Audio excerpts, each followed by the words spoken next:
जी हाँ, तो भरपूर स्वागत बा आप सभी के भाई भोजपुरिया यूट्यूब चैनल में। तो कहल जाओ कि फिर खेसारी लाल यादव के फैंसों का तरह नया जानकारी एवं सबसे बड़ा खुशखबरी के रिपोर्ट लेकर। जी हाँ, ये नया फिल्म वास्तव से जुड़ल बड़ी रिपोर्ट फिर ट्रेलर लुक एवं फर्स्ट लुक जारी करके फैंस लोग के बीच दिला फिल्म टीम नया खुशखबरी की रिपोर्ट जो उनकी कॉलेज एमे कई तरह के फिल्म में स्टार कास्ट देखे के मिली है। जी हाँ, तो कहल जाए में अभी तो एक्ट्रेस के पूर्णतः खुलासा ना हुआ, लेकिन फिर भी हमें कहल फिर खेसारी लाल यादव एक ना दो ना चार हीरोइन के साथ आई है। जी हाँ, वास्तव फिल्म में 3 से 4 हीरोइन देखे के मिली है खेसारी यादव जी के जोड़ी में।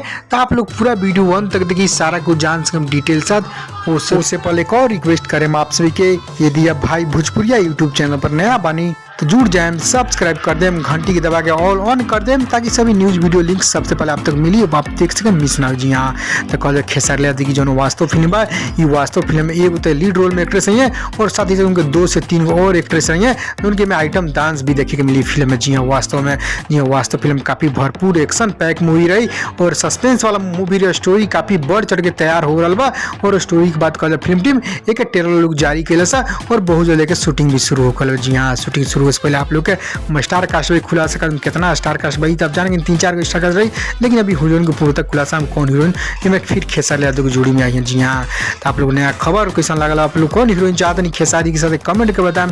खबर ही पसंद पड़े लाइक करें, फेसबुक शेयर करें ताकि सही फैंस लोग वास्तव के फर्स्ट लुक ट्रेलर लुक साथ नया बड़ी रिपोर्ट